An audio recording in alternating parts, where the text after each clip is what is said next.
So let us start with this course on linear operators. We will be studying about spectral properties of linear operators. So first of all, you should know what a linear operator is. So what is a linear operator? Before studying that, before studying this linear operator, you should first know what an operator is. So what is an operator? So as in calculus, you studied about functions which take elements from the set of real numbers to the set of real numbers. So in a similar way, in functional analysis, what we say that the function here now takes elements from more general spaces. And what are these general spaces? They could either be the vector spaces or the normed spaces. So a mapping which take elements from these vector spaces or the normed spaces to some other or the same vector space or normed space, then we call that to be an operator. So that is the basic difference. Here in calculus, the earlier functions, they were from the set of real numbers. Now they are from the spaces which are the normed spaces or the vector spaces, right? So these could be found in a basic course on functional analysis, which you may study, or you may revise all these things. So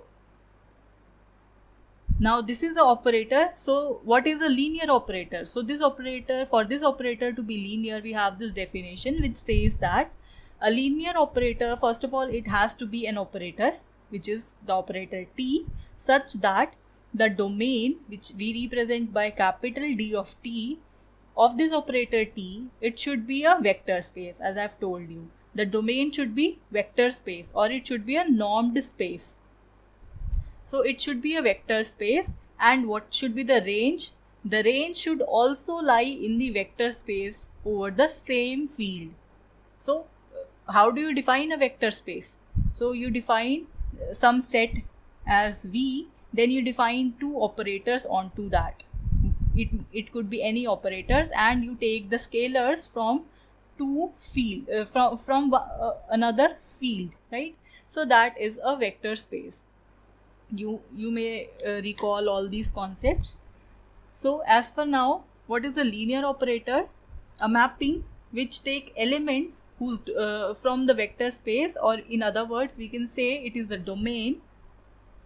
Its domain is a vector space, and the range also lies in a vector space over the same field. And moreover, for this mapping to be linear, for linearity we have these two conditions, that the operator should separate out the terms. So that means T of x plus y, where what are x and y? They are the elements which are taken from the domain. So it should be equal to T of x plus T of y, right? And here this alpha, that is a scalar quantity. X belongs to the domain of this operator, which could be a vector space. So in that sense, this alpha should be taken out. So these two things, if they are true for any operator, we call that operator to be a linear operator. So you may combine these two properties as a single property also. We say T of alpha x plus beta y, where what is alpha beta? They are scalars, and x and y, they are the members of the domain. So in that case, this should be equal to alpha times T of x plus beta times T of y. So these two properties also give rise to a single property, which you may use in order to check the linearity of some operator.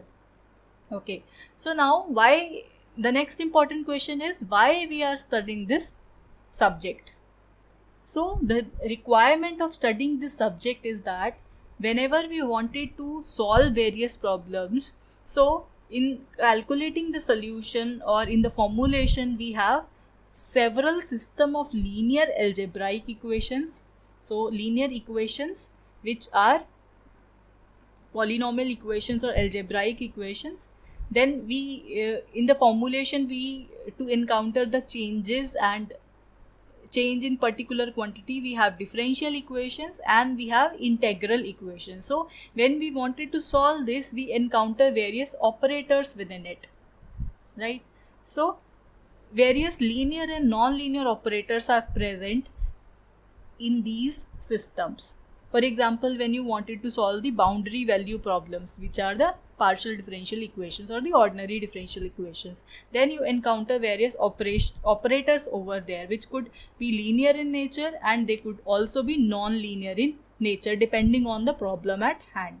So we should have a good knowledge about these operators. So therefore, the general properties of these operators or how these operators are related to their inverse operators is quite required in order to study and solve these systems in particular. So that is the aim for this subject, to study the general properties of the various linear and non-linear operators. Basically, we will be focusing on linear operators. So in order to do that, we will study the spectral properties for linear operators. In the subsequent lectures, you shall see what are spectral properties, what is the spectrum of operator and things like that. So let us first see more things about operators next.